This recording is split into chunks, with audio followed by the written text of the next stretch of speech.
വരുമാനവും പാഷനും പ്രൊഫഷനും എല്ലാം ഒരേപോലെ കൊണ്ടുപോയിട്ടുള്ള ഒരാളാണ് അമ്മ. ചെറുപ്പം മുതലേ ഞാൻ കുറച്ച് അധികം പ്രസംഗം ഒരുപാട് തല്ലു മേടിച്ചിട്ടുണ്ട്. അഭിനയത്തെക്കാൾ പെയിന്റിങ്ങിനോട് ഇഷ്ടം. അഭിനയത്തെക്കാൾ എനിക്ക് അഭിനയിക്കുന്നത് ഒട്ടും ഇഷ്ടമല്ലായിരുന്നു. നമ്മുടെ മനസ്സിലുള്ള എല്ലാ കാര്യങ്ങളും അത് പറഞ്ഞാൽ അത് മനസ്സിലാക്കാൻ പറ്റിയ ഒരാളില്ലെങ്കിൽ ലോകത്ത് പിന്നെ ജീവിച്ചിരുന്നൊരു കാര്യമില്ല. എനിക്ക് അങ്ങനെ ഒരാൾ ഇനി ജീവിതത്തിലില്ല. എൻ്റെ അമ്മ മരിച്ച പോലും ഞാൻ അത്രത്തോളം വേദനിച്ചിട്ടില്ല. അത്രത്തോളം കാര്യം ഞാൻ വായിൽ തുറന്നപ്പോൾ എന്നെ കണ്ടോ ഊടിയൊക്കെ ചെയ്യും. എന്തോ ഒരു പിശാചിനെ കണ്ട പോലെ. ദൈവം എങ്ങനെ ആയിപ്പോയില്ലോ എൻ്റെ നില. ഒരു പെണ്ണിനെ കെട്ടിപ്പിടിച്ചാൽ പോലും വരും എല്ലും തോലുമായിട്ടുണ്ടെങ്കിൽ എങ്ങനെയിരിക്കും? നീ അങ്ങനെയാണോ? നീ ശരിയാക്കും. മനസ്സിനക്കരയിലെ സീൻ ഓർമ്മ.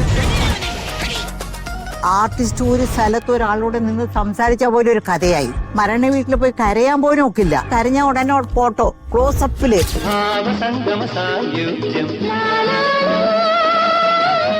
അമ്മേ നമസ്കാരം.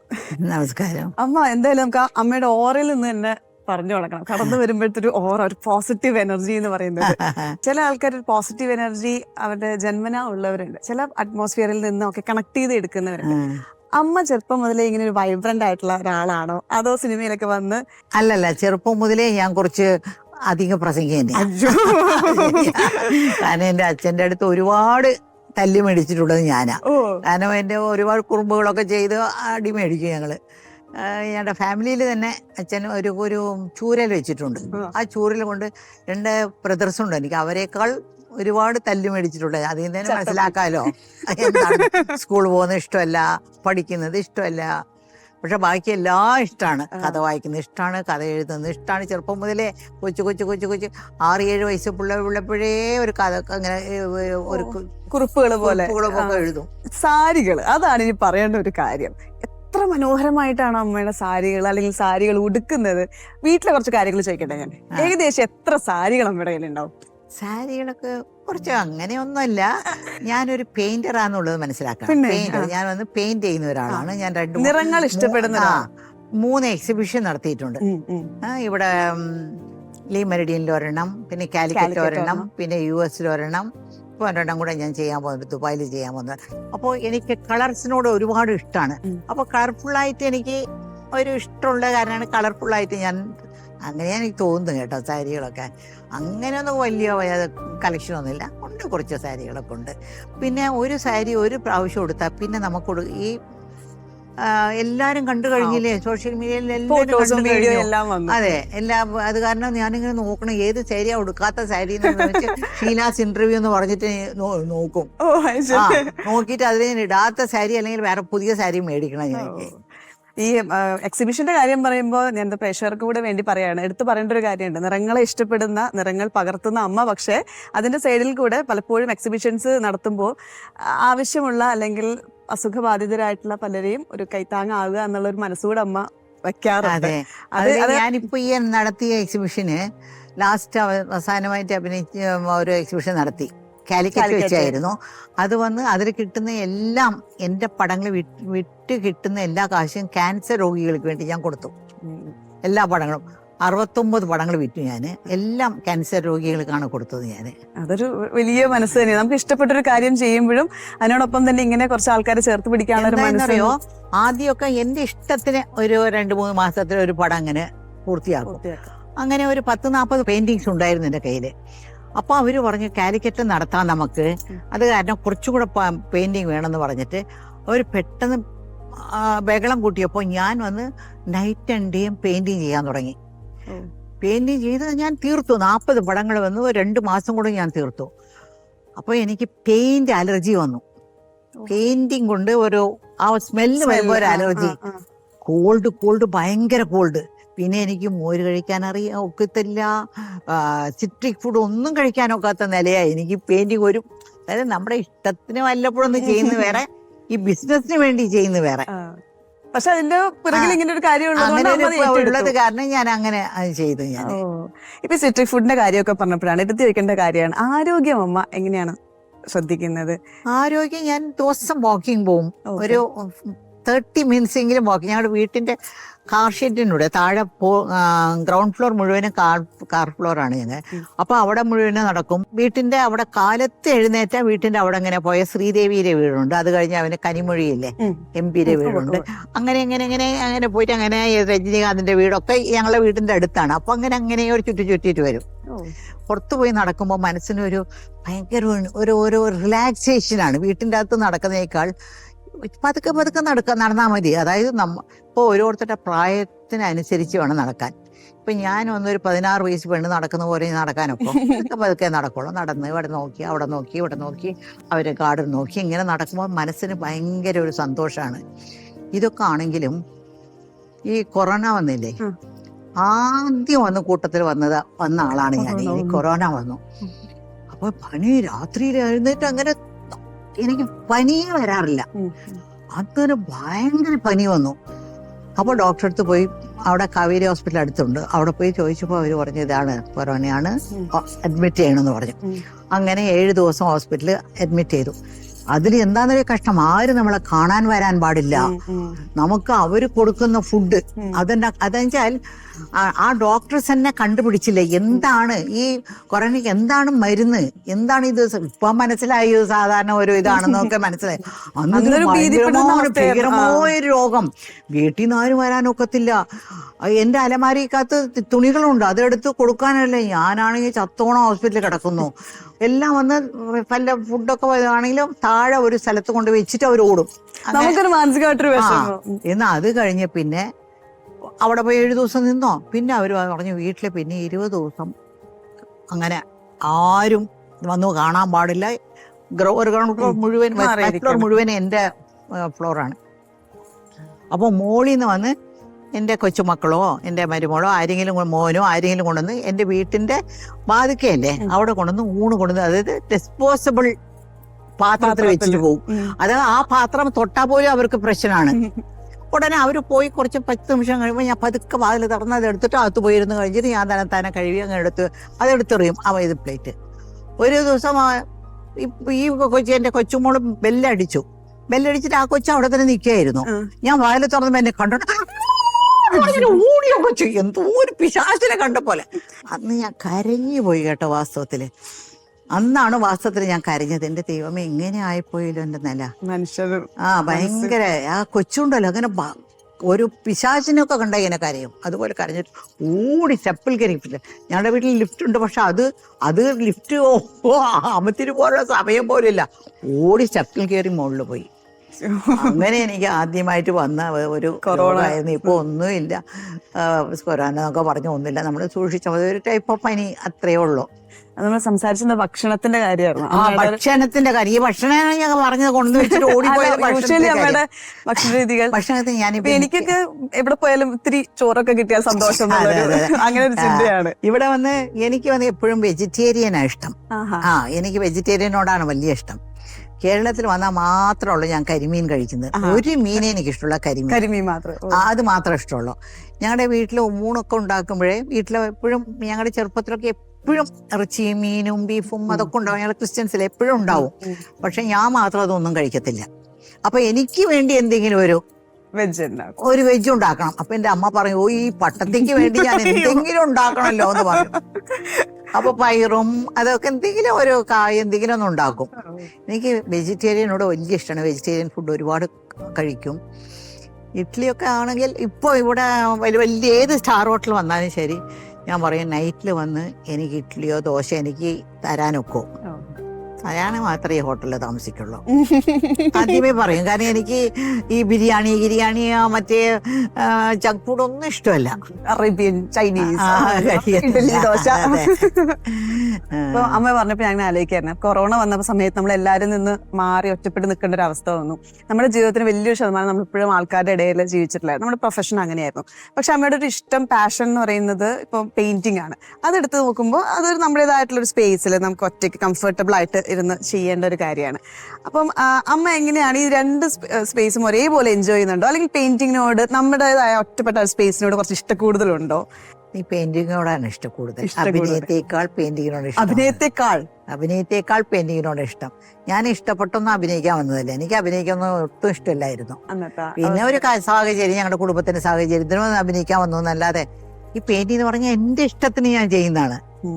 പിന്നെ പിന്നെ പിന്നെ അഭിനയം എന്ന് പറഞ്ഞ് പിന്നെ പിന്നെ എനിക്ക് ഇഷ്ടമായി. ഒരു 10-50 പടങ്ങളൊക്കെ അഭിനയം. ഇപ്പൊ 100-500 പടങ്ങളായില്ലേ. 10-50 പടങ്ങളൊക്കെ ആയപ്പോ എനിക്ക് ആയപ്പോഴാണ് ശരി നമ്മളൊരു നടിയായിപ്പോ ഇനി നമുക്ക് ഇഷ്ടപ്പെട്ടാതെ ഒരു ക്യാരക്ടർ കള്ളിച്ചെല്ലമ്മയാണോ, ഞാൻ അന്ന് കള്ളിച്ചെല്ലമ്മയായിട്ട് അഭിനയിക്കാം, അങ്ങനെ ഒരു ഇഷ്ടം തോന്നാൻ തുടങ്ങിയത്. ഒരു നമ്മുടേതായിട്ടുള്ള സ്പേസിൽ ഇരിക്കാൻ ഇഷ്ടപ്പെടുന്ന ആളാണ്. അല്ല, എനിക്ക് ആൾക്കാരും ബഹളവും ഒക്കെ വേണം. ആ ഒരു ലൈവായിട്ട് ഇങ്ങനെ. അതെ, എനിക്ക് എപ്പോഴും മനുഷ്യർ വേണം, സംസാരിക്കണം, ആള് വേണം, അങ്ങനെയുള്ള ഒരാളാണ് ഞാൻ. തനിച്ചിരിക്കുന്ന വെച്ചാൽ പടങ്ങൾ കാണുമ്പോൾ മാത്രം എനിക്ക് ആരും എൻ്റെ കൂടെ ഇരുന്ന് കാണുന്ന ഇഷ്ടമല്ല. ഞാൻ OTT പടം കാണുമ്പോഴേ ആരും കാണാം, ഞാൻ തനിച്ചിരുന്ന് കാണണം. ഒരു അഭിപ്രായം പറയുന്നൊന്നും ഇഷ്ടമല്ല. ശരി. സിനിമ അതേപോലെ അതൊരു അവിടെ ഒരു ഡയറക്ടർ ഉണ്ട്, ഒരു റൈറ്റർ ഉണ്ട്, ഒരു ആക്ടർ ഉണ്ട്, എല്ലാം. പക്ഷെ ഒരു പടം കഴിഞ്ഞ് തീരുമ്പോഴേ ഒരു പടം കാണുന്നു വെച്ചിട്ട് തിയേറ്ററിൽ പോയാലും ശരി, ഇവിടെ കണ്ടാലും ശരി, വീട്ടിൽ കണ്ടാലും ശരി, പടം കണ്ടു കഴിഞ്ഞാലുണ്ട് ഇടയ്ക്കിടയ്ക്ക് ബ്രേക്ക് എടുക്കും. വീട്ടിലാണെങ്കിൽ പടത്തിൽ തിയേറ്ററിൽ പോയി ബ്രേക്ക് എടുക്കാനൊക്കെ ഇല്ലല്ലോ. പടം കഴിഞ്ഞിട്ട് വരുമ്പോ എന്റെ തല ഭയങ്കരമായിട്ട് വേദനിക്കും. ഭയങ്കര വേദനയും എഴുത്തൊക്കെ വേദനിക്കും. കാരണം എന്താണെന്നറിയോ, ഈ പടത്തിൽ എത്ര ക്യാരക്ടർ ഉണ്ടാവും? ഒരു 10-30 ക്യാരക്ടർ, ചെറിയ ക്യാരക്ടർ 10, അവരുടെ കൂടെ ചേർന്ന് ഞാനങ്ങ് അഭിനയിക്കും. അതായത് ഹീറോ പറയും, നീ അങ്ങനെയാണോ, നീ ശരിയാക്കും, മുരുവൊക്കെ ഇങ്ങനെ അത് മുഴുവൻ ഞാൻ പല ചിലപ്പോൾ അനിയത്തിമാരും എൻ്റെ മോനൊക്കെ അമ്മ പടം കാണുമ്പോൾ കൂടെ എന്തിനാ അഭിനയിച്ചുകൊണ്ടിരിക്കുന്നതെന്ന് പറയും. ഞാൻ ആ ക്യാരക്ടർ മുഴുവൻ അഭിനയിച്ചുകൊണ്ടിരിക്കും കൂടെ. ഇപ്പൊ നിങ്ങൾ അഭിനയിക്കുന്ന ഒരു ക്യാരക്ടറാന്ന് വെച്ചാൽ നിങ്ങൾ പറയുന്നത് അതും ഇത് മുഴുവനും ഞാൻ അഭിനയിക്കും. വാക്ക് പറയുന്നല്ലാതെ പറയുന്ന ആ എമോഷൻ, അത് ഇത് എല്ലാം ഞാൻ ചെയ്തുകൊണ്ടിരിക്കും. അത് കാരണം ഈ തലവേദന വരുന്നത് കംപ്ലീറ്റ്ലി അതിന്റെ കൂടെ ആയിപ്പോയി ഞാൻ. ഇപ്പോ സിനിമകൾ അല്ലെങ്കിൽ സിനിമ ഇപ്പൊ ഒരു സാഹചര്യത്തിൽ നമ്മൾ സിനിമയിലേക്ക് വന്നു, കുറെ പടങ്ങൾ ചെയ്തപ്പം അത് ഇഷ്ടമായി, പിന്നെ അത് പ്രൊഫഷനായിട്ട് സ്വീകരിച്ചു. പിന്നെ ഒരു പോയിന്റ് കഴിഞ്ഞപ്പോൾ ഡയറക്റ്റ് ചെയ്തു, റൈറ്റിംഗിലേക്ക് വന്നു, പാഷനായിട്ടുള്ള നമ്മുടെ പെയിന്റിങ് മുമ്പോട്ട് കൊണ്ടുപോകുന്നു. ആക്ച്വലി നമ്മളിങ്ങനെ സ്ത്രീകളുടെ ആംഗിളിൽ നോക്കുമ്പോൾ ആവശ്യമുള്ള വരുമാനവും പാഷനും പ്രൊഫഷനും എല്ലാം ഒരേപോലെ കൊണ്ടുപോയിട്ടുള്ള ഒരാളാണ് അമ്മ. ഇപ്പോഴും പലരും ഇങ്ങനെ പരാതികൾ പറഞ്ഞു കേൾക്കാം, എനിക്ക് എൻ്റെ ഇഷ്ടങ്ങളൊന്നും ചെയ്യാൻ സമയം കിട്ടുന്നില്ല, ഇഷ്ടങ്ങളൊന്നും നടക്കുന്നില്ല എന്ന് സ്ത്രീകൾ പൊതുവെ പറയുന്ന ഒരു പരാതിയാണ്. ജോലിയുടെ പുറകെ ആയതുകൊണ്ട് പറ്റിയില്ല എന്നൊക്കെ ഉള്ളത്. അവരോട് അമ്മയ്ക്ക് എന്താ പറയാനുള്ളത്? പാവം സ്ത്രീകളോട് പറയാനുള്ളതൊന്നുമില്ല. അവർ പറയുന്നത് കറക്റ്റാണ്. കാരണം ഒരു സ്ത്രീ എന്ന് പറഞ്ഞാൽ രാവിലെ മുതൽ തുടങ്ങും ജോലി. ഹൗസ് വൈഫാണോ ഏറ്റവും അധികം ജോലി ചെയ്യുന്നത്? ഹൗസ് വൈഫാണ്. ജോലി പോകാതെ വീട്ടിലിരിക്കുന്ന ആ സ്ത്രീകളാണ് ഏറ്റവും കൂടുതൽ ജോലി ചെയ്യുന്നത്. രാവിലെ എഴുന്നേറ്റാ നിങ്ങൾക്ക് അറിയാലോ, ഞാൻ പറയേണ്ട ആവശ്യമില്ലല്ലോ. എല്ലാ കാര്യങ്ങളും നോക്കണം. കൊച്ചിനെ സ്കൂളിൽ കൊണ്ടേക്കണം, അവൾ പഠിക്കുന്നു നോക്കണം. ആ കൊച്ചു 10-15 വയസ്സാണെങ്കിൽ അവൾ ഇവിടെ വന്നോ വന്നില്ലയോ എന്ന് നോക്കണം. എല്ലാ കാര്യങ്ങളും നോക്കേണ്ടത് ഈ ഹൗസ് വൈഫ് എന്ന് പറയുന്ന ഒരു ഭയങ്കരമായ ഒരു ഇതാണ്. അതിന് നിങ്ങളൊരു ശമ്പളമായിട്ട് ഇട്ട് കൊടുത്താൽ തന്നെ എത്ര രൂപയാവും? വീടടിച്ചു വരാനൊരു ശമ്പളം, ചോറ് വെക്കാനോ ശമ്പളം, ഭർത്താവിന്റെ കാര്യങ്ങൾ നോക്കാനോ ഒരു ശമ്പളം, മക്കളെ നോക്കാനോ ഒരു ശമ്പളം, നോക്കാൻ തന്നെ ഈ ഭർത്താവിന്റെ ശമ്പളം മുഴുവനേക്കാൾ ഇനിയും അവൻ കടം മേടിക്കേണ്ടി വരും. ഹൗസ് വൈഫാണ് ഏറ്റവും അധികം ജോലി ചെയ്യുന്നത്, ഏറ്റവും കഷ്ടപ്പെടുന്നവരവരാണ്. പക്ഷെ അത് പലപ്പോഴും ഇഷ്ടങ്ങൾ വേണ്ടാന്ന് വെക്കാറുണ്ട്. ഇഷ്ടങ്ങൾ അവർ ത്യാഗം ചെയ്യാണ്, മക്കൾക്ക് വേണ്ടിയും ഭർത്താവിന് വേണ്ടിയും ബാക്കിയുള്ളവരുടെ സ്വപ്നങ്ങൾക്ക് വേണ്ടി, ബാക്കിയുള്ളവരുടെ സ്വപ്നങ്ങൾക്ക് വേണ്ടി. ഈ ഹൗസ് വൈഫ് എന്ന് പറയുന്ന വീട്ടമ്മമാരാണ് ഏറ്റവും അധികം ത്യാഗങ്ങൾ ചെയ്യുന്ന ആൾക്കാരാണ് വീട്ടമ്മമാര്. എന്റെ അനിയത്തിമാരൊക്കെ എനിക്കറിയാം, അവരൊക്കെ വീട്ടമ്മമാരാണ്. അപ്പോൾ അവർക്കൊക്കെ അവരുടെ മക്കളുണ്ട്, മക്കളുടെ കല്യാണം, പെൺമക്കളൊക്കെ കല്യാണം കഴിഞ്ഞിട്ട് പോയാലും പ്രസവിക്കാൻ വരും. പ്രസവിക്കാൻ വന്നാണ് കാത് കൂത്താൻ വരും. അത് കഴിഞ്ഞിട്ട് അവർക്ക് ജോലി തീർന്ന സമയമേ ഇല്ല. ഇപ്പോ നമ്മൾ ഈ സ്ത്രീകള് അവരുടെ കാര്യങ്ങൾ സ്വപ്നങ്ങളൊക്കെ ചേർത്ത് ഞാൻ ഈയൊരു സ്റ്റേറ്റ്മെന്റ് കേട്ടു, എനിക്ക് ഇനി സ്വപ്നങ്ങളൊന്നും ഇല്ല നമ്മ പറയണത്. സ്വപ്നങ്ങളില്ല, എനിക്കെന്നും ഒരിക്കലും ഒരു സ്വപ്നങ്ങൾ ഉണ്ടായിട്ടില്ല. സ്വപ്നങ്ങളേ ഇല്ല. ഞാനൊക്കെ വിചാരിക്കണ എന്താ അറിയോ, അമ്മ ഇങ്ങനെ അഭിനയിക്കണം എന്ന് വെച്ചു, ആ ഒരു സ്വപ്നം കീഴടക്കി, അടുത്തത് പെയിന്റിങ്, ആ ഒരു ആഗ്രഹം കീഴടക്കി. ഒരു പടം അഭിനയിക്കുമ്പോ ഒരു പടം അഭിനയിക്കാൻ വന്നു, ആ ക്യാരക്ടർ കൊള്ളാം, നന്നായിരിക്കുന്നു, അഭിനയിച്ചു.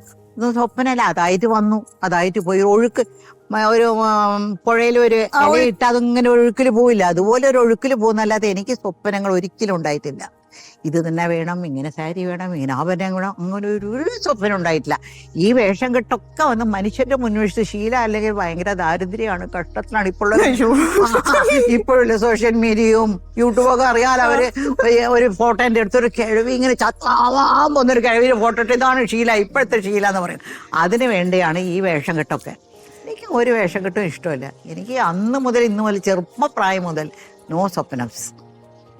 നമ്മുടെയൊക്കെ മനസ്സിൽ അമ്മ ഒരുപാട് സ്വപ്നങ്ങളുള്ള, പിന്നെ ഓരോ സ്വപ്നങ്ങൾ കീഴടക്കി വരുന്ന അങ്ങനെ ഒരാളായിരുന്നു. സ്വപ്നങ്ങളേ ഇല്ല. അപ്പൊ എന്താ അമ്മ മുമ്പോട്ട് നയിക്കാനുള്ള ഊർജം?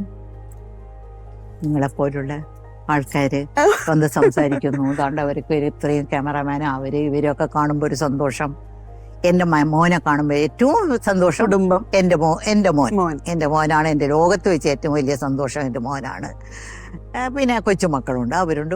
ഞാൻ അവരെ പറ്റി വരുന്ന സ്വപ്നം കാണാറില്ല. അവർക്ക് അവരുടെ വഴികളുണ്ട്. നമ്മളെക്കാൾ അവര് എന്താണ് ചെയ്യേണ്ടതെന്ന് അവർ തീരുമാനിച്ചിരിക്കുന്നു. ഇപ്പൊ 15-16 വയസ്സായി എന്റെ കൊച്ചുമക്കൾക്ക്. അവർ രണ്ടുപേരും വന്ന് സ്കൂളിൽ വന്ന് ഏറ്റവും ഫസ്റ്റ് റാങ്കിൽ നിൽക്കുകയാണ്. രണ്ടുപേരും സ്കൂളിൽ തന്നെ ഫസ്റ്റ് റാങ്കിൽ ഉള്ള പിള്ളേരാണ്. അപ്പൊ നമ്മൾ സ്വപ്നം കാണുന്നതിനേക്കാൾ അവര് വലിയ ആൾക്കാരാണ്. നമ്മൾ സ്വപ്നം കണ്ടാൽ എന്നും നടക്കുന്നതിനും പിന്നെ എല്ലാം നമുക്ക് വേദനകളാണ്. സ്വപ്നം കാണാതിരിക്കാം. പക്ഷെ വയലാർ എഴുതിയിട്ടുണ്ട്, സ്വപ്നങ്ങളെ നിങ്ങൾ സ്വർഗകുമാരികളല്ലോ, നിങ്ങൾ ഈ ഭൂമിയിൽ ഇല്ലാതിരുന്നെങ്കിൽ നിശ്ചലം ഈ ശൂന്യം ഈ ലോകം. പക്ഷെ എനിക്ക് ശൂന്യമായിട്ട് തോന്നിയിട്ടില്ല, സന്തോഷമായിട്ട് തോന്നിയിട്ടുള്ളൂ. അത് ചുറ്റുമുള്ള ആൾക്കാരിൽ കൂടെ അമ്മ സന്തോഷം കണ്ടെത്തുന്നൂടെ? നിങ്ങൾ സംസാരിക്കുമ്പോൾ എനിക്ക് ഭയങ്കര സന്തോഷമാണ്. നിങ്ങളോട് ഭയങ്കര ഇഷ്ടമാണ്. ആരെങ്കിലും എന്നോട് സംസാരിച്ച് എനിക്ക് അവരോട് ഭയങ്കര ഇഷ്ടമാണ്. അവരെന്നെ പറ്റിക്കുന്നോ കള്ളത്തരം പറയാണോന്ന് ഞാൻ വിചാരിക്കില്ല. എല്ലാവരും പറയും നീ എല്ലാവരും വിശ്വസിക്കുന്നല്ലോ എന്ന് പറയും. ദേഷ്യം വന്ന ഒട്ടനെ ഭയങ്കര ദേഷ്യക്കാരി ഞാൻ. ഒട്ടനെ ദേഷ്യം വന്ന ആരാണ് നോക്കത്തില്ല, ഭയങ്കര വഴക്ക് പറയും. പക്ഷെ പിന്നെ അവരോടൊരു ദേഷ്യമില്ല എനിക്ക്. അത്ര തീർന്നു പോയി. ഉള്ളിലൊന്നും വെച്ചോണ്ട് ഇങ്ങനെ അത് എന്നെ കൊണ്ട് ഈ ശീലയെ കൊണ്ട് നടക്കില്ല. ജീവിതത്തിൽ അഭിനയിക്കാൻ പറ്റില്ല. ഈ ഇപ്പൊ നേരത്തെ അമ്മ പറഞ്ഞ പോലെ ഇപ്പോഴത്തെ ഒരു അവസ്ഥയിൽ നമ്മൾ സിനിമയിൽ അഭിനയിക്കുന്നത് ശരിയാണ്.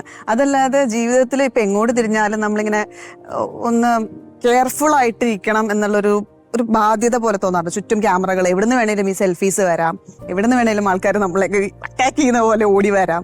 അപ്പൊ അതുകൊണ്ട് എപ്പോഴും നമ്മൾ ഏത് മെന്റൽ സ്റ്റേറ്റിലാണെങ്കിലും എപ്പോഴും ഇങ്ങനെ പ്രസന്റബിൾ ആയിട്ട് അവര് പ്രതീക്ഷിക്കുന്ന, അവര് ഓൺ സ്ക്രീനിൽ കണ്ടിരിക്കുന്ന ഒരാളായിട്ട് നിൽക്കണം എന്നൊരു ബാധ്യതയായിട്ട് തോന്നാറുണ്ട്. ഞങ്ങളൊക്കെ ഭാഗ്യം ചെയ്തവരാണ്. ഞങ്ങളുടെ കാലത്തുള്ള ഹീറോയിൻസും ആ കാലത്തുള്ള ആൾക്കാരൊക്കെ ഭാഗ്യം. കാരണം ഈ മീഡിയ ഒന്നുമില്ല. ഞങ്ങൾ എവിടെയെങ്കിലും ഇപ്പൊ വന്ന് പാവങ്ങൾ ഈ ആർട്ടിസ്റ്റ് ഒരു സ്ഥലത്ത് ഒരാളോട് നിന്ന് സംസാരിച്ച പോലെ ഒരു കഥയായി. സത്യം. അവർക്കൊരു മരണ വീട്ടിൽ പോയി കരയാൻ പോലും ഒക്കില്ല. ഒരു ശ്മശാനത്തിൽ പോയി അവിടെ നിന്ന് കരഞ്ഞ ഉടനെ ഫോട്ടോ ക്ലോസപ്പില് അവര് കരയുന്ന ചുണ്ട് വരയ്ക്കെടുത്ത് ഇതിടും.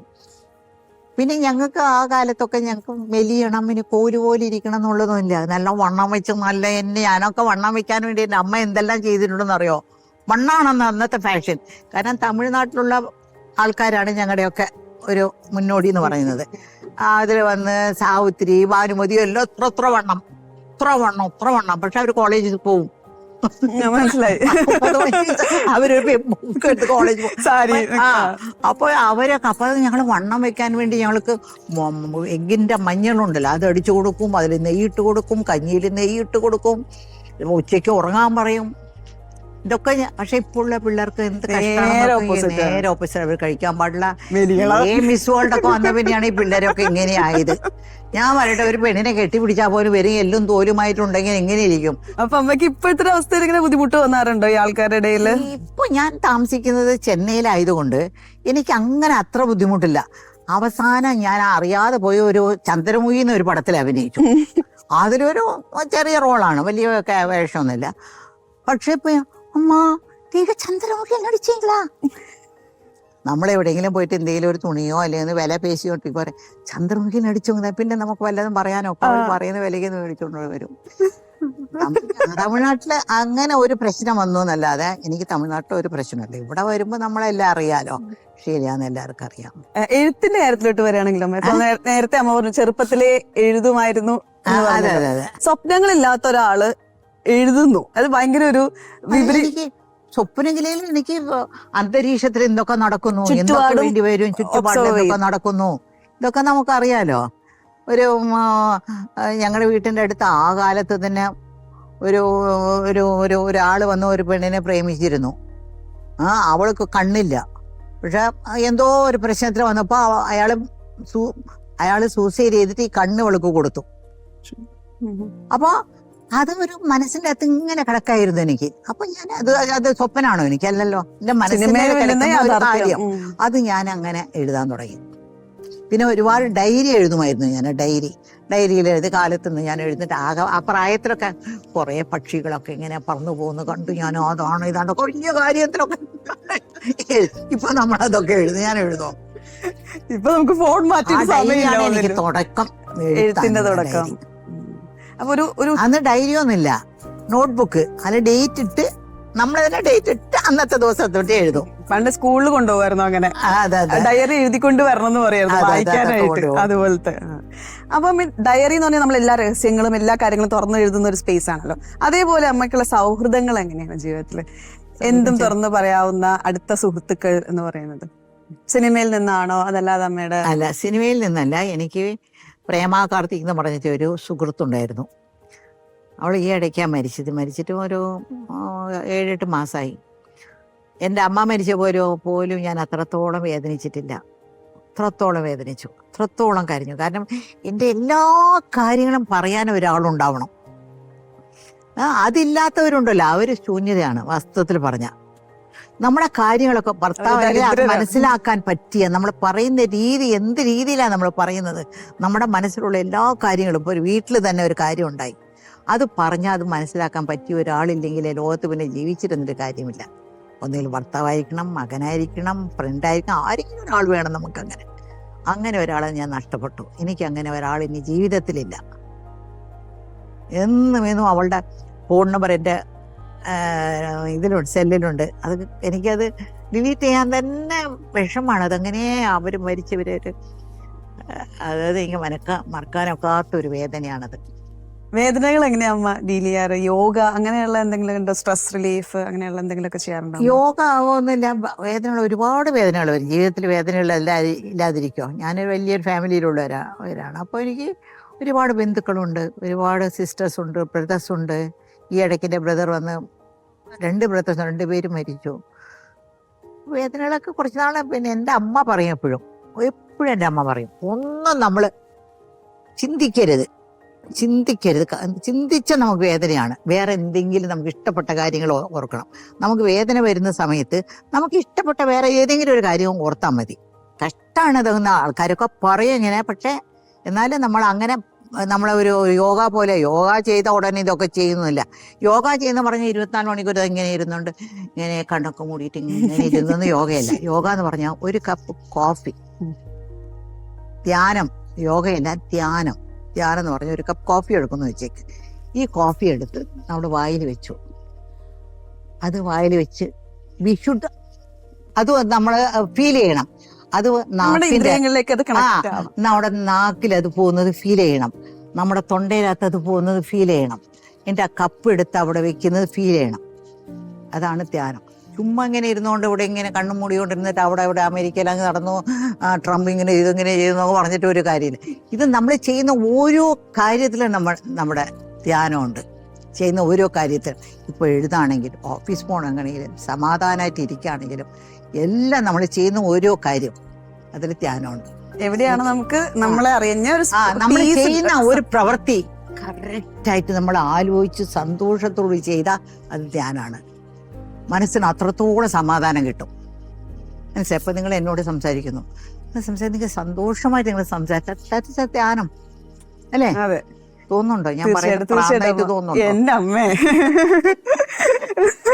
ഞാൻ ആലോചിക്കായിരുന്നു അമ്മയൊക്കെ എത്ര ഓപ്പൺ ആയിട്ട് ഫ്രീ ആയിട്ടാ സംസാരിക്കണേ എന്നുള്ളത്. ഇപ്പോഴത്തെ നമ്മളെ യങ്സ്റ്റേഴ്സിൽ പലരും സിനിമ എന്ന് പറയുന്നത് തലയിൽ കൊണ്ടു നടക്കുകയും നിങ്ങളൊക്കെ അത് പ്രൊഫഷനായിട്ട് മാത്രം കണ്ട് വളരെ ഇപ്പോഴും ഭൂമി തൊട്ട് ഭയങ്കര ബുദ്ധിശാലികളാണ് ഉള്ള പെണ്ണുകള്. വരുന്നു, 4-5 പടത്തിൽ അഭിനയിക്കുന്നു, കുറച്ച് കാശുണ്ടാക്കുന്നു, നല്ല ഒരു ബിസിനസ്മാനെ നോക്കുന്നു, കല്യാണം കഴിക്കുന്നു, പോകുന്നു. കുറച്ച് നാള് കഴിഞ്ഞ് വേണ്ടെങ്കിൽ വേണ്ട തിരിച്ചു വരുന്നു, അഭിനയിക്കുന്നു. അമ്മയുടെ റോളെങ്കിലും അഭിനയിക്കാനോ? ഇപ്പൊ ഉള്ള പെണ്ണുകളല്ല ഇത് വന്ന് ഇൻഡസ്ട്രി മാത്രം പറയരുത്, എല്ലായിടത്തും ഉള്ളതാണ്. ഇപ്പൊ ഇൻഡസ്ട്രി എന്ന് പറഞ്ഞാൽ ഇപ്പൊ അടുത്ത വീട്ട് കമലത്തിനെ പറ്റി പറഞ്ഞാൽ നിങ്ങൾ കേൾക്കോ? ഇപ്പൊ അടുത്ത അഭിനയിക്കുന്ന ഒരു പെണ്ണിനെ പറ്റി പറഞ്ഞാൽ എല്ലാവരും ശ്രദ്ധിക്കും. ഇപ്പൊ ലോകം അങ്ങനെയാണ്, ലോകം മാറി. നമ്മുടെ ഇപ്പൊ ലൈഫിൽ തിരിഞ്ഞു നോക്കുമ്പോൾ ഒരുപാട് കാലഘട്ടങ്ങളിലൂടെ അമ്മ കടന്നു വന്നില്ലേ അമ്മ? നമുക്ക് ഏറ്റവും ഇഷ്ടപ്പെട്ട ഒരു കാലഘട്ടം ഒന്ന് തിരിഞ്ഞു നോക്കുകയാണെങ്കിൽ ഒന്നും കൂടെ ജീവിക്കാൻ സാധിച്ചിരുന്നെങ്കിൽ എന്ന് തോന്നുന്ന ഒരു കാലഘട്ടം ഏതായാലും. ഇപ്പൊ എനിക്കൊക്കെ എന്റെ സ്കൂൾ ലൈഫ്, എന്റെ കോളേജ് ലൈഫൊന്നും ഞാൻ ആസ്വദിച്ചിട്ടൊന്നുമില്ല. സ്കൂൾ ലൈഫ് എനിക്ക് ഭയങ്കര ഇഷ്ടമായിരുന്നു. അപ്പം അമ്മ അങ്ങനെ ഒരു പീരീഡ് ആലോചിക്കുകയാണെങ്കിൽ ഇതാ ഇപ്പൊ ജീവിക്കുന്നില്ലേ ഈ പീരീഡ്, ഈ ജീവിതം, ഇപ്പോഴുള്ള ഈ നിമിഷം എനിക്ക് ഭയങ്കര സന്തോഷമാണ്. ഈ കാലഘട്ടം അവനെയൊക്കെ കഴിഞ്ഞു, കുറെ കാശുണ്ടാക്കി, മക്കളൊക്കെ സെറ്റിലായി, ഞാൻ സമാധാനത്തിൽ ഇപ്പോൾ വേണമെങ്കിൽ വരും, മലയാള മനോരമയോട് സംസാരിക്കും, വേണ്ടെങ്കിൽ വേണ്ടെന്ന് പറയും. ഈ നിമിഷം ഐ എം ഹാപ്പി. ഈ കാലഘട്ടമാണ് എനിക്ക് ഏറ്റവും ലിവിങ് ഇൻ ദ മൊമെന്റ് എന്ന് പറയുന്നത് പോലെ. ഒരു ബാധ്യതയില്ല, അല്ലെങ്കിൽ ഷൂട്ടിങ്ങിന് പോകണം, മേക്കപ്പ് ചെയ്യണോ, ഇവിടെ പോകണം, ഇവിടെ പോകണം, അയ്യോ 6 മണിക്ക് അവിടെ പോയില്ലെങ്കിൽ പ്രൊഡ്യൂസർ എന്ത് ചെയ്യും, എന്ത് പറയും, അയ്യോ സത്യൻ സാർ കാത്തിരിക്കുന്നു, അല്ലെങ്കിൽ ഇവർ മധു സാർ കാത്തിരിക്കുന്നു, അല്ലെങ്കിൽ മോഹൻലാൽ വന്ന് അവിടെ ഇരിക്കുന്നു, ഇങ്ങനൊന്നും ഓർക്കണ്ടല്ലോ. എന്റെ ഇഷ്ടം I am happy with this life ഇന്നത്തെ ഈ കാലഘട്ടം. അമ്മ ഈ ഫുഡിന്റെ കാര്യമൊക്കെ പറഞ്ഞപ്പോൾ കരിമീൻ ഭയങ്കര ഇഷ്ടമാണെന്ന് പറഞ്ഞാൽ എനിക്ക് കരിമീനും ചെമ്മീനാണ് ഏറ്റവും ഇഷ്ടം. ഞാൻ അത് രണ്ടും കഴിക്കാറുള്ളൂ. അമ്മ ഇത് എങ്ങനെ വെക്കണം നമുക്ക് ഏറ്റവും ഇഷ്ടം, അല്ലെ എവിടെന്നെങ്കിലും സ്പെഷ്യലായിട്ട് കഴിച്ചത് അമ്മയുടെ ഓർമ്മയിലുണ്ടോ? അതെ, ഇപ്പോ മീഡിയയിലൊന്നും പറയാൻ പാടില്ലല്ലോ, കടയുടെ പേരൊക്കെ പറയാൻ പാടില്ല.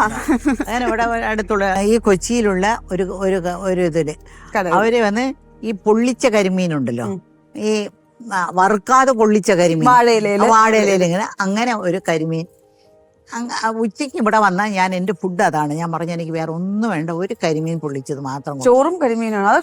ഒന്നുമില്ല, ഒരു കരിമീൻ, വലിയ ഇത്രയും കരിമീൻ കഴിച്ചാൽ പോലെ വയറ് നിറഞ്ഞു. ചോറും വേണം.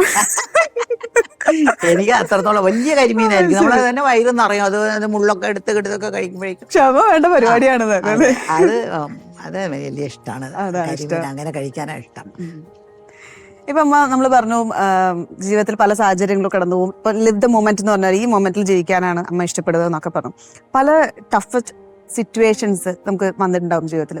ബുദ്ധിമുട്ടി പോകുന്ന ചില, അല്ലെങ്കിൽ പെട്ടെന്ന് അങ്ങ് പൊരുത്തപ്പെടാൻ പറ്റാത്ത ചില അവസ്ഥകൾ നമ്മൾ ചിലപ്പോൾ അതൊരു ലൊക്കേഷനിൽ ഒരു കഥാപാത്രത്തിലേക്ക് ചെല്ലാൻ പറ്റാത്തായിരിക്കും, അല്ലെങ്കിൽ ആ ലൊക്കേഷനായിട്ട് സെറ്റ് ആവാൻ പറ്റാത്തായിരിക്കും, അല്ലെങ്കിൽ ജീവിതത്തിൽ വേറെ ഏതെങ്കിലും അവസ്ഥകളായിരിക്കും. അപ്പൊ അങ്ങനെ ഒരു സിറ്റുവേഷനിൽ ബുദ്ധിമുട്ടി നിന്നൊരു സമയത്ത് നമ്മളെ ഏറ്റവും ചേർത്ത് പിടിച്ച ഒരാളെന്നുള്ള രീതിയിൽ ആരെങ്കിലും പെട്ടെന്ന് ഓർത്തെടുക്കാൻ പറ്റുന്നുണ്ടോ? അങ്ങനെയുള്ള ഏതെങ്കിലും ഒരു അവസ്ഥകൾ? ബുദ്ധിമുട്ട് ലൊക്കേഷൻ വന്ന് ഞാൻ ആ പടത്തിന് വേണ്ടെന്ന് പറഞ്ഞു പോകും. ഞാൻ അഭിനയിക്കില്ല, എനിക്ക് ഈ പടം വേണ്ട, ഞാൻ പറഞ്ഞിട്ടുണ്ടല്ലോ എത്ര പടങ്ങൾ വേണ്ട. അങ്ങനെ എന്തെങ്കിലും ഒരു പ്രശ്നം ഉണ്ടെങ്കിൽ ഞാൻ പോവും. മെയിൻ ഞാൻ പ്രാധാന്യം കൊടുക്കുന്നത് എൻ്റെ ഫാമിലിയാണ്. എൻ്റെ ഫാമിലിയിൽ എന്തെങ്കിലും പ്രശ്നം വന്നാൽ ഒട്ടനെ പറയണമെന്ന് എനിക്ക് തോന്നുന്നത് എൻ്റെ മകനോടാണ്. മകനോട്, മോനെ ഇങ്ങനെ പോയിപ്പോൾ ഇങ്ങനെയായി അങ്ങനെയായി. അപ്പം പറയും സാരമില്ല പോമ്മ, ഇതൊക്കെ എന്താ പോട്ടെ എന്നൊക്കെ. എന്നെ ഞാൻ പറഞ്ഞില്ല, എൻ്റെ ഒരു കൂട്ടുകാരി, അവള് പോയി, അവൾ ഉള്ളപ്പോഴും എല്ലാം കൂട്ടുകാരിയോട് പറഞ്ഞ് മകനോട് പറയാനൊക്കെ അങ്ങനെ പറയാനൊക്കില്ല. മകനോട് പറയുമ്പോൾ ബാക്കി ഉള്ള എല്ലാത്തിനേക്കാളും എനിക്ക് ഭയങ്കര ഒരു ആശ്വാസം കിട്ടുന്നുണ്ട്. ലോകത്ത് വെച്ച് ഏറ്റവും വലിയൊരു സ്ഥാനമാണ് എനിക്ക് അവൻ കൊടുത്തിരിക്കുന്നത്, അമ്മ എന്നുള്ളൊരു പദവി. അല്ലെങ്കിൽ ഞാൻ അമ്മയാവില്ലല്ലോ, ഒരു അമ്മ എന്നുള്ള പദവി കൊടുത്ത് എൻ്റെ മകനോട് ഞാൻ എല്ലാം പറയും. എൻ്റെ മകനുള്ളതല്ലേ. ഒരുപാട് സന്തോഷം അമ്മ. ഇപ്പം എന്താ പറയാ, അമ്മ എന്ന് പറയുന്ന ഒരു മാതൃത്വത്തെ ഏറ്റവും അധികം ചേർത്ത് പിടിക്കുന്ന അഭിനേത്രി എന്നുള്ള രീതിയിൽ അറിയപ്പെടുന്നെങ്കിലും സിനിമ എന്ന് പറഞ്ഞ പ്രൊഫഷനെ കൃത്യമായിട്ടുള്ള ഒരു അതിർവരമ്പിൽ നിർത്തി പാഷൻ ഫോളോ ചെയ്ത് സ്വപ്നങ്ങളില്ല എന്ന് പറയുമ്പോഴും ഏറ്റവും കളർഫുൾ ആയിട്ട് ഏറ്റവും ഇഷ്ടപ്പെട്ട കാര്യങ്ങൾ ചെയ്ത് ലിവ് ദ മൊമെന്റ് എന്ന് പറഞ്ഞ് ഏറ്റവും സന്തോഷത്തോടെ ജീവിക്കുന്ന അമ്മയായിട്ട് കുറച്ച് സമയം സംസാരിക്കാൻ സാധിച്ചതിൽ ഒരുപാട് സന്തോഷമുണ്ട് അമ്മ. എനിക്ക് ഒരുപാട് സന്തോഷം നിങ്ങളോട് സംസാരിച്ചതിൽ. ഞാൻ പറഞ്ഞതിൽ ഞാൻ തെറ്റുകുറ്റുണ്ടെങ്കിൽ എന്നോട് ക്ഷമിക്കണം. ഞാൻ മണ്ടത്തരങ്ങളൊക്കെ വല്ലതും പറഞ്ഞു കാണാൻ എനിക്ക് അറിയില്ല, എനിക്ക് ഞാൻ പറഞ്ഞു അത്രേ ഉള്ളൂ. ഇങ്ങനെ ഹൃദയത്തിൽ നിന്ന് സംസാരിക്കുന്നവരിപ്പോ കുറവാണ്. നമ്മ നേരത്തെ സൂചിപ്പിച്ച പോലെ തന്നെ ഒരു കാപട്യത്തിന്റെ മുഖംമൂടി അണിഞ്ഞിട്ടാണ് പലരും സംസാരിക്കുന്നത്, പ്രത്യേകിച്ച് മീഡിയയുടെ മുമ്പിലൊക്കെ വരുമ്പോൾ. അപ്പം നിങ്ങളെപ്പോലുള്ള വലിയ ആൾക്കാർ ഇങ്ങനെ തുറന്ന് സംസാരിക്കുന്നത് നമുക്കത് കേൾക്കാനും സാധിക്കുന്ന ഒരുപാട് സന്തോഷം. ഓഫ് ദ സ്ക്രിപ്റ്റ് തന്നെയായിരുന്നു, ഹൃദയത്തിൽ നിന്നുള്ള വാക്കുകളായിരുന്നു. ഒരുപാട് സന്തോഷം. Thank you so much.